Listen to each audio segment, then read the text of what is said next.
من يهده الله فلا مضل له ومن يضلل فلا هادي له وأشهد أن لا إله إلا الله وحده لا شريك له وأشهد أن سيدنا ونبينا ومولانا محمدا عبده ورسوله صلى الله تعالى عليه وعلى آله وأصحابه وسلم تسليما كثيرا كثيرا أما بعد محترم بزرگوں اور بھائیوں،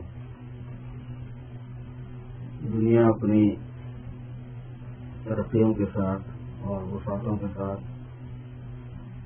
اور مختلف سامانوں کے ساتھ جو پھیلتی جا رہی ہے، اس پھیلنے کے کچھ اپنے اثرات ہیں،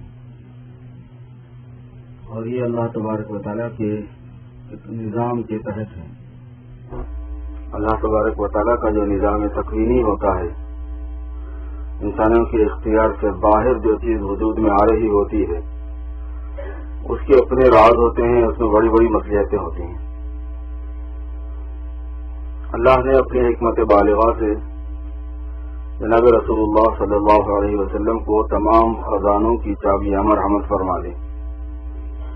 اوتیت خزائن الارض مفاتیح خزائن الارض، مجھے زمین کے خزانے دے دیے گئے، مجھے زمین کے خزانوں کی چابیاں دے دی گئیں۔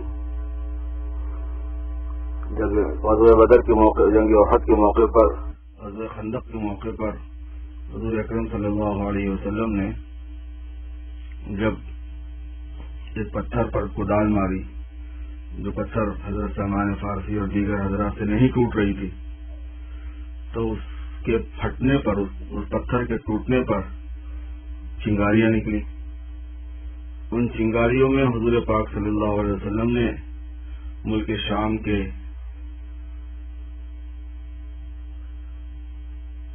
یمن کے کسرا کے محلات کو مشاہدہ فرمایا۔ جو زمانے کی سب سے بڑی طاقتیں تھیں، ان طاقتوں کے جو محلات تھے، ان کا آپ نے مشاہدہ فرمایا اس چنگاری میں جو آپ کے مارنے سے پتھر میں سے پیدا ہوئی تھی۔ جب اردو نے یہ بات فرمائی تو جو منافقین تھے وہ ہنسنے لگے، کہنے کہ دشمن سے بچنے کے لیے خندق کھود رہے ہیں، کھانا کھانے کے لیے کچھ بھی نہیں ہے، پیٹوں پہ پتھر بندھے ہوئے ہیں، اپنی جان کی پڑی ہوئی ہے، اور ادھر شام کے اور روم کے اور یمن کے محلات ان کو چنگاریوں میں نظر آ رہے ہیں۔ وَإِذْ يَقُولُ الْمُنَافِقُونَ وَالَّذِينَ فِي قُلُوبِهِم مَّرَضٌ مَّا وَعَدَنَا اللَّهُ وَرَسُولُهُ إِلَّا غُرُورًا، منافقین اور جن کے دلوں میں مرض تھا وہ یوں کہہ رہے تھے کہ اللہ کے وعدے، اللہ کے رسول کے وعدے ایسی دھوکہ دینے کے لیے ہیں، اس میں حقیقت نہیں ہے۔ جو اللہ نے وعدے کیے وہ ویسے ہی ہیں، اللہ کے رسول نے جو وعدے کیے وہ ویسے ہی ہیں۔ اور قرآن پاک میں اللہ نے فرمایا کہ منافقین کہہ رہے تھے۔ اور یہ عجیب بات ہے کہ حضور پاک صلی اللہ علیہ وسلم نے جو بشارتیں دی ہیں، یہ پیشین گوئیاں دی ہیں یا وعدے سنائے گئے ہیں، وہ ایسے حالات میں ہوتے تھے کہ اس پر یقین کرنا مشکل ہوتا تھا۔ سوائے ایمان والے کے کسی دوسرے کو یقین آ ہی نہیں سکتا تھا۔ نامساعد حالات میں آپ بڑی بڑی باتیں کریں تو کیا لگے گا؟ تو جو ایمان والا ہے، بھروسہ کرتا ہے، وہی بھروسہ کرے گا۔ جس کو تھوڑا سا بھی ڈاؤٹ ہے وہ ظاہر کہ اس کو بھروسہ نہیں کرتا۔ اس لیے منافقین کے بارے میں فرمایا وَإِذْ يَقُولُ الْمُنَافِقُونَ وَالَّذِينَ فِي قُلُوبِهِم مَّرَضٌ، جن کے دلوں میں بیماری تھی، دل میں بیماری ہوتی ہے، ایک جسمانی بیماری، ایک روحانی بیماری، اور روحانی بیماری جو ہوتی ہے وہ جسمانی بیماری سے بہت زیادہ سخت ہوتی ہے۔ جسمانی بیماریوں میں ہارٹ کی بیماری سب سے مشکل ترین چیز شمار ہوتی ہے۔ ہارٹ کی بیماری، ہارٹ کا پرابلم ہے، اور ہارٹ کی بیماریوں میں جو روحانی ہارٹ کی بیماری ہے وہ جسمانی ہارٹ کی بیماری سے بہت زیادہ بیماری ہے۔ اور عجیب بات یہ ہے کہ اس سے شاید ہی کوئی بچا ہوا ہے۔ اس سے عجیب تر بات یہ ہے کہ فکر اس کی شاید ہی اور کسی کو ہے۔ ہارٹ کا پرابلم ہو گیا تو اتنی احتیاط، اتنے علاج معالجے، ایسی حساسیت اور ایسی دوائیں، مختلف قسم کی چیزیں اس کے ساتھ لگیں، وہ کسی طریقے سے یہ بچنا چاہیے کیونکہ اس پہ زندگی کا مدار ہے۔ جسے دنیاوی زندگی کا مدار جسمانی ہارٹ پر ہے، روحانی زندگی کا مدار روحانی ہارٹ پر ہے، روحانی دل پر ہے۔ اور روحانی دل کی بیماری جو ہوتی ہے وہ جسمانی دل کی بیماری سے بہت زیادہ سخت ہے، بہت زیادہ نقصان دہ ہے۔ اور جسمانی بیماری تو کسی کو ہے کسی کو نہیں ہے، یہ زیادہ تعداد میں جانا پہچانا ہے کہ کس کو ہے کس کو نہیں ہے۔ اور روحانی بیماری کا معاملہ یہ ہے میرے بھائیوں کہ جو غیر مسلم ہیں وہ تو سارے روحانی بیماری میں ہوتے ہی ہوتے ہیں، 100% ہوتے ہیں وہ تو، جب تک کہ اللہ کی طرف سے ان کو شفا نہ مل جائے، یعنی اسلام کی توفیق نہ ہو جائے۔ اور جو مسلمان ہیں وہ اپنی روحانی بیماری کے اندر تقریباً سب مبتلا ہیں۔ مسلمان ہونے کی وجہ سے بیماری کا ایک ایسا حصہ اس سے وہ نجات پا گئے جس کی وجہ سے اتنا زیادہ ان کو نقصان ہوتا کہ وہ ہمیشہ جہنم میں جاتے، اس سے اللہ نے بچا دیا۔ لیکن نقصانات کا جو سلسلہ ہوتا ہے دنیاوی اعتبار سے اور اخروی اعتبار سے، ٹائم کے اعتبار سے، وہاں کتنا لمبا وقت لگے گا اپنے ایمان کی وجہ سے آدمی کو جنت میں جانے میں، اگر اس کے ساتھ ایمانی زندگی نہیں ہے تو، ایمان ہے لیکن ایمانی زندگی نہیں ہے تو ایمان کی وجہ سے جنت میں جائے گا، ایمانی زندگی نہیں ہونے کی وجہ سے جہنم کو بھگتے گا۔ وہ کتنی مدت کس کو بھگتنا پڑے گا اللہ ہی کو معلوم ہے۔ یہ روحانی بیماری جو ہوتی ہے، دل کی جو بیماری ہوتی ہے وہ اس سے بھی زیادہ سخت ہوا کرتی ہے۔ تو بیماریوں کے اعتبار سے تو انسانوں کا معاملہ یہ ہے، لیکن میرے دوستوں بھائیو اس وقت پوری دنیا میں جو صورت حال ہے وہ یہ ہے کہ ملنا جلنا آسان ہو گیا، کھانا پینا آسان ہو گیا، رہنا سہنا آسان ہو گیا، آنا جانا آسان ہو گیا۔ بڑی سے بڑی مسافت طے کر کے انڈیا، پاکستان، بنگلہ دیش سے ہم لوگ آتے ہیں جاتے ہیں، گھنٹوں میں آتے ہیں۔ یہی مسافت اگر آپ پچھلی صدیوں میں سوچتے تو زندگی میں ایک آدھ مرتبہ ہی کر پا سکتے تھے۔ اللہ پاک نے کیسی سہولت فرما دی، ملنے جلنے کی سہولتیں ہو گئی، آنے جانے کی سہولتیں ہو گئی، کھانے پینے کی سہولتیں ہو گئی۔ پہلے یہ تھا کہ بھائی جو پنجاب کا کھانا تھا وہ غیر پنجابیوں کو دستیاب، جو حیدرآبادیوں کا کھانا تھا وہ غیر حیدرآبادیوں کو دستیاب نہیں، جو سندھیوں کا کھانا تھا وہ غیر سندھیوں کو دستیاب نہیں، جو امریکنوں کا کھانا تھا وہ ایشینز کو دستیاب نہیں تھا، جو ایشینز کا تھا وہ امریکن۔ اب یہ ہے کہ صاحب ہر گھر میں سب پکتا ہے، سب کھاتے ہیں، ہر بازار میں سب ملتا ہے، سب کھاتے ہیں۔ کھانے پینے میں، رہنے سہنے میں، اس کو کہتے ہیں کہ تمدن اور معاشرت، اس کے گیپ ختم ہو رہے ہیں۔ دنیا کی ترقی کے اعتبار سے تمدنی اور معاشرتی جو فاصلے تھے وہ ختم ہو گئے، اور اس کا ایک سائیڈ افیکٹ بہت بڑا یہ ہوا ہے کہ قوموں کی جو اپنے امتیازات تھے، وطنوں کے اپنے جو امتیازات تھے، نسلوں کے جو اپنے امتیازات تھے وہ ختم ہو رہے ہیں بعض چیزوں میں، یعنی تمدن میں، معاشرت میں، طرز زندگی میں، کھانے پینے میں، رہنے سہنے میں۔ پوری دنیا ایک محلہ بن گئی اور بن گئی، جب محلہ بن گئی تو ظاہر ہے کہ ایک ملک کی خصوصیات باقی نہیں رہیں گی، اس کو اپنی خصوصیات چھوڑ دینی پڑتی ہیں۔ تو لسانی خصوصیتیں اور علاقائی خصوصیتیں اور وطنی خصوصیتیں، قومی خصوصیتیں، یہ آہستہ آہستہ آہستہ آہستہ آہستہ پوری دنیا سے ختم ہو رہی ہیں۔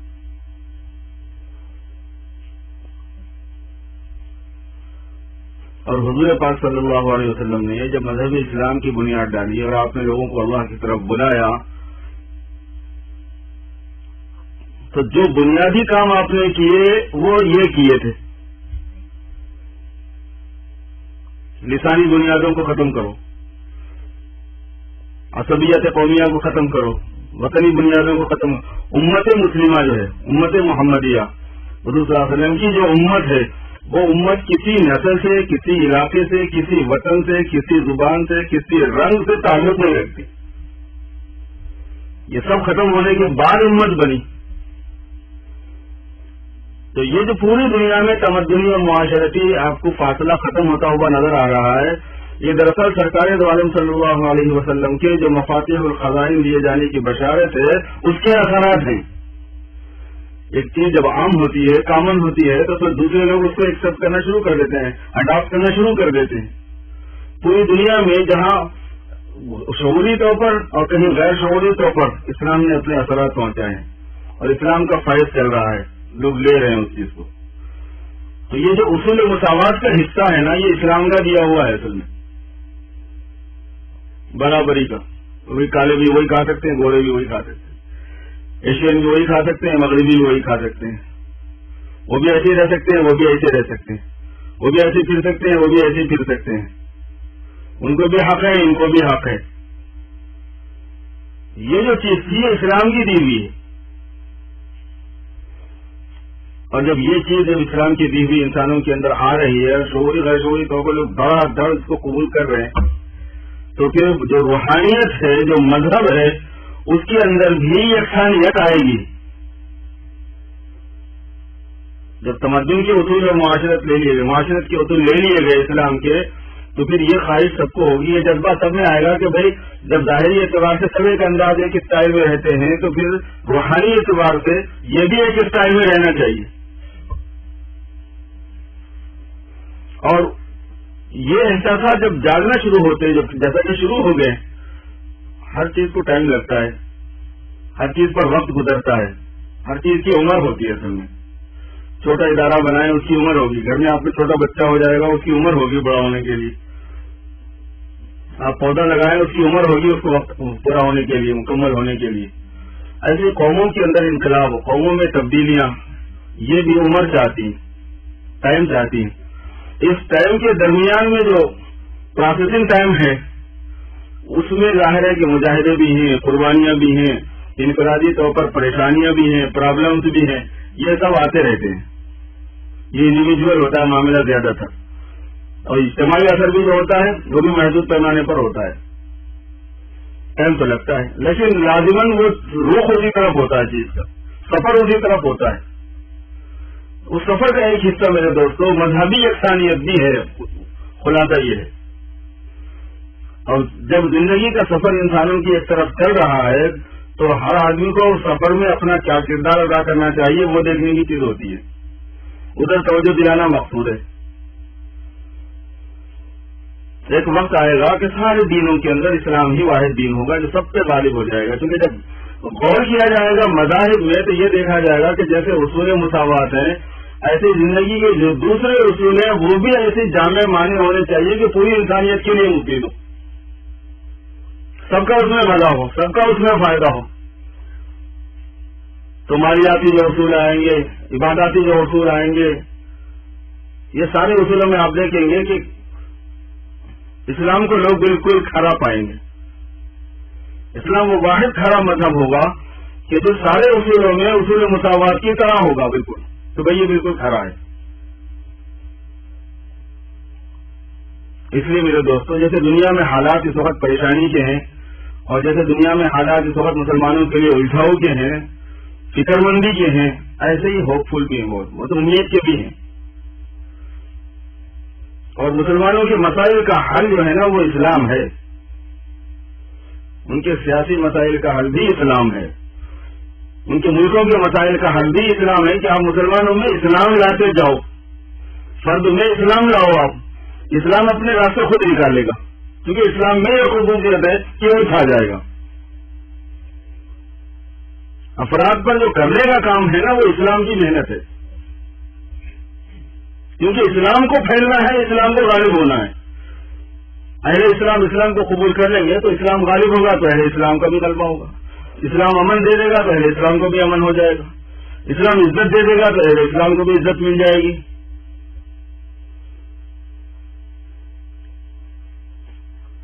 پچھلی قوموں کے ساتھ میں جو واقعات ہوئے اس میں سے ایک مشہور واقعہ وہ ہے جو بنی اسرائیل کے ساتھ پیش آیا وقت نصر کی صورت میں۔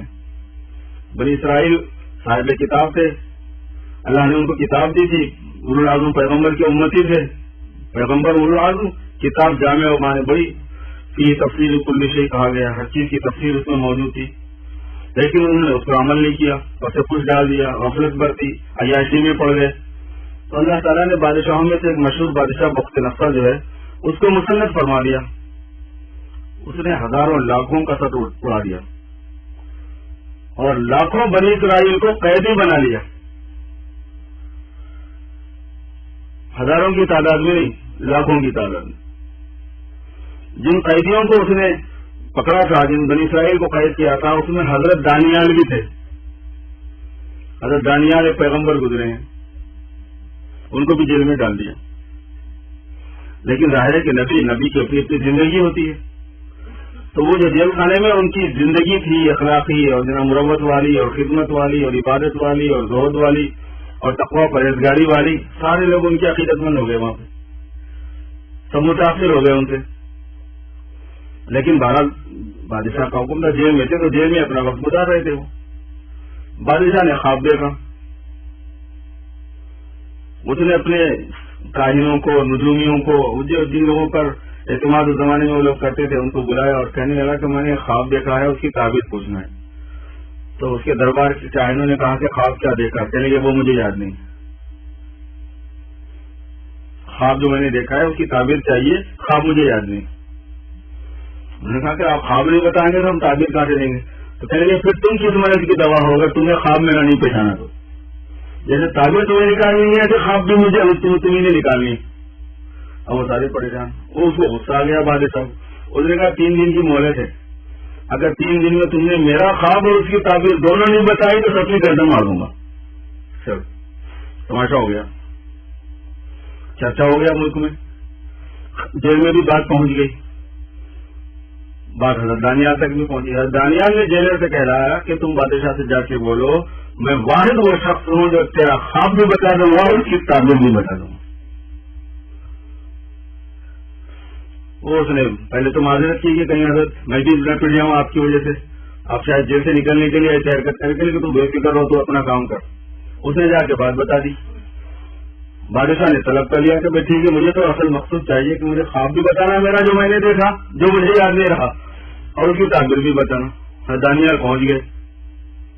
انہوں نے جا کے آداب شاہی کی رعایت نہیں کی، مطلب سجدہ کرنے کا حکم تھا اس زمانے میں بادشاہ کو، تو بادشاہ کو سجدہ نہیں کیا. انہوں نے بس جو ضابطہ ہوتا ہے بادشاہ کو سلام کرنے کا وہ کیا غیر مشرکانہ طریقے کا، بس اس کے بعد میں بیٹھ گئے. جو بھی وہاں کا سیٹ اپ تھا جلدی سے مجلس برخاست کی بادشاہ نے سیکھی. اصل تو اس کو آدمی سے ان سے بات کرنی تھی کہ بھائی وہ کیا ہے، لیکن اس کو غصہ آ گیا، کہنے کہ تم نے آداب شاہی کو بجا نہیں رہا ہے اور تم نے آداب شاہی، تم نے شاہی جو ہے محل کی بے حرمتی کی اور شاہ کی بے حرمتی کر دی. انہوں نے کہا کہ بھائی دیکھو میرا ایک رب ہے جو مجھے کسی اور کو سجدہ کرنے کا حکم نہیں دیتا، اس لیے میں نے سجدہ نہیں کیا. لیکن اگر میں اس کے خلاف میں تمہیں سجدہ کر دیتا تمہارے احترام میں، تو مجھے یہ ڈر تھا کہ جو خواب اس نے بتایا ہے وہ اور جو اس کی تعبیر ہے وہ دونوں بھلا دیتا. اور اگر وہ مجھے بھلا دیتا، کیونکہ وہ ناراض ہو کے اگر بھلا دے گا تو میں تجھے نہیں بتا سکتا، اور جب میں تجھے نہیں بتا سکتا تو ہمیشہ غم میں مبتلا رہتا. تو میں اسی میں مناسب سمجھا اپنے لیے بھی اور تیرے لیے بھی کہ میں تجھے سجدہ نہ کروں تاکہ میرا خواب بھولے نہیں، تیرا خواب میں بھولوں نہیں اور اس کی تعبیر میں بھولوں نہیں، کیونکہ وہ میرے رب نے مجھے سکھایا ہے، وہ میں اپنی طرف سے نہیں لگا رہا ہوں. چلیے ٹھیک ہے، پھر تو تم نے بہت اچھا کام کیا، تم نے اگر سجدہ نہیں کیا مجھے تو کوئی حیرت کی بات نہیں. تو دانیال علیہ السلام سے اس نے پوچھا کہ اچھا بتاؤ کہ میرا خواب کیا تھا؟ کہنے کا خواب یہ تھا کہ تو نے ایک بت دیکھا آسمان اور زمین کے درمیان، اور اتنا بڑا وہ تھا کہ اس کے پیر زمین پہ لٹک رہے تھے اور اس کا سر آسمان تک پہنچا ہوا تھا. اس کا کچھ حصہ سونے کا تھا، کچھ حصہ چاندی کا تھا، کچھ حصہ تانبے کا تھا، کچھ حصہ لوہے کا تھا، کچھ حصہ مٹی کا تھا.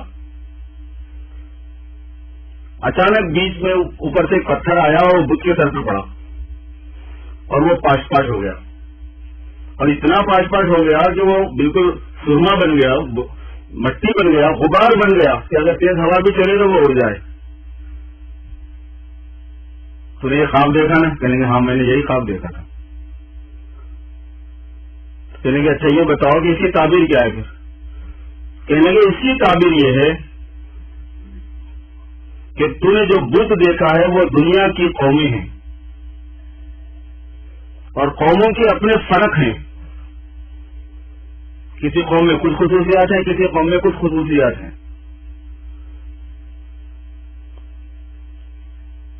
جو حصہ لوہے کا دیکھا وہ کہا کہ جیسے اہل فارس ہے. جو حصہ مٹی کا دیکھا جیسا کہ یمن اور مغرب کے علاقے کے ملک شام کے مغرب کے جو بادشاہ ہونے والے لوگ ہیں ان کی قومیں ہیں. اور چاندی کا تو نے دیکھا، سونے کا تو نے دیکھا، تانبے کا تو نے دیکھا، تو سونے کا جو ہے وہ تو اور تیری قوم ہے. ایسی باتیں انہوں نے تفصیل کر اس کو بتایا کہ اس کا یہ پوری قومیں ہیں. اور کہیں گے کہ جو پتھر آیا اوپر سے اور اس نے بالکل زور سے مارا اور پاش پاش کر دیا، وہ کیا؟ وہ کہنے لگے وہ دین اور مذہب ہے. مگر یہ عام دین نہیں ہے، یہ وہ دین ہے جس کو حضرت محمد صلی اللہ علیہ وسلم لانے والے ہیں. یہ کہا حضرت دانیال نے. ایک آنے والے پیغمبر ہیں حضرت محمد صلی اللہ علیہ وسلم، جو ایک ایسا دین لائیں گے کہ جو ساری قوموں کی اپنے خصوصیات اور امتیازات کو، یعنی بالکل جو دوسروں سے اپنے آپ کو الگ رکھنے کے واسطے جس چیز کو آدمی بنایا ہوا ہوتا ہے، ان سب کو ختم کر دیں گے، لسانوں کو ختم کر دیں گے. لسانوں کو نہیں کریں گے لسان عصبیت کو، قوموں کو نہیں کریں گے قوموں کی عصبیت کو، ملکوں کو نہیں کریں گے ملکوں کی عصبیت کو، ان کو ختم کر دیں گے وہ. اور ان کا دین تمام ان خصوصیات کو، تمام ان امتیازات کو جو لوگ مذہب کو چھوڑ کر برتتے ہیں، ایسے زور سے مارے گا کہ وہ اس کو بالکل غبار بنا دے گا، اور پوری دنیا کے اندر اللہ کا دیا لایا ہوا جو دین ہے وہ غالب ہو جائے گا اور سب جگہ وہ پھیل جائے گا. تو وقت نصر نے کہا بھائی تم تو بڑے عجیب آدمی ہو، خواب بھی تمہیں یاد ہے اور تعبیر بھی تم نے بڑی مناسب دی جس سے میری طبیعت کو تسلی ہو گئی، اب تم میرے خاص درباریوں میں شامل ہو جائیں گے. چنانچہ ان کو خاص درباریوں میں شامل کر لیا گیا. میں یہ عرض کر رہا تھا میرے دوستوں کہ یہ جو تمدنی اعتبار سے، معاشرتی اعتبار سے اور دوسری خصوصیات کے اعتبار سے پوری دنیا گلوبل بن کر اپنے امتیازات کو ختم کر رہی ہے، ایسے ہی ایک وقت آنے والا ہے کہ مذہبی اعتبار سے، روحانیت کے اعتبار سے سب یہ سوچنے کے مجبور ہو جائیں گے کہ جب ہم سب چیزوں میں مشترک ہیں تو مذہب میں مشترک کیوں نہ ہو، دین میں مشترک کیوں نہ ہو. ایسے وقت میں مسلمانوں کی ذمہ داری کیا ہے، کیا بن کر انجام دینا چاہیے، آپ سمجھ لیجیے. اس وقت پوری دنیا کے مسلمانوں میں جو کرنے کا کام ہے وہ مذہبی شعور کو زندہ کرنا ہے، مذہبی احساسات کو چمکانا ہے، مذہبی اقدار کو زندہ کرنا ہے، مذہبیت کو زندہ کرنا ہے. چاہے وہ مسلمان کہیں کا ہو، کسی علاقے کا ہو، کسی طرح کے پرابلمس کے اندر ہو، ہر علاقے مسلمانوں کا یہ ہے کہ ان کو اسلام سے معلوم کیا جائے، اسلامی تعلیمات سے معلوم کیا جائے اور ان پر عمل کی کوشش ان کو کرائی جائے، اور اپنے ذات سے بھی یہی کرائی جائے اور اپنی نسلوں کے لیے بھی یہی کرایا جائے. اللہ تعالیٰ مجھے اور آپ قوموں کی توفیق دے، کبھی اسی کی سنتوں کے لیے کھڑے ہوں. یہ جو واقف ہیں تھوڑا سا ان میں تعاون فرما دیجیے. اللہ تعالیٰ آپ لوگوں کو جدائے فائدہ، ہمت سے کام لیجیے، زیادہ سے زیادہ تعاون کیجیے. یہ آپ حضراتی کے تعاون سے ماشاءاللہ ادارے کے کام ہو رہے ہیں. کارپیٹ کا سلسلہ بھی الحمدللہ چل رہا ہے. ہمارے ایک محترم دوست ہیں ڈاکٹر اسرار صاحب، انہوں نے کارپیٹ کی ذمہ داری لے کے وہ کام کرا رہے ہیں، اور ایک دو کام ایسے باقی رہ گئے ہیں، دھیرے دھیرے اللہ نے چاہا تو وہ بھی ہو جائیں گے. اور جو آپ حضرات کا تعاون ہے اس سے بھی کام بہت ہو رہے ہیں، اور اس کے ذریعے سے انشاءاللہ تعالیٰ یہ جو ادارے کے اخراجات ہیں وہ بھی ہوں گے، بلڈنگ کی جو ذمہ داری ایکسپیکٹڈ ہے وہ بھی انشاءاللہ تعالیٰ پورے ہو جائیں گے. اللہ تعالیٰ آسان فرما دے. دین کے کام میں آسانی جتنی ہو جائے گی میرے دوستوں کی سہولت اور آسانی کی وجہ سے آدمی استقامت سے بھی کر سکتا ہے، یا سوئی سے کر سکتا ہے، زیادہ کر سکتا ہے کام. اور جو خیر ہوگا انشاءاللہ اس میں آپ کا حصہ پڑ جائے گا، جو خیر وجود میں آ جائے گا اس میں آپ کا حصہ پڑ جائے گا انشاءاللہ. سنتیں پڑھ لیجیے.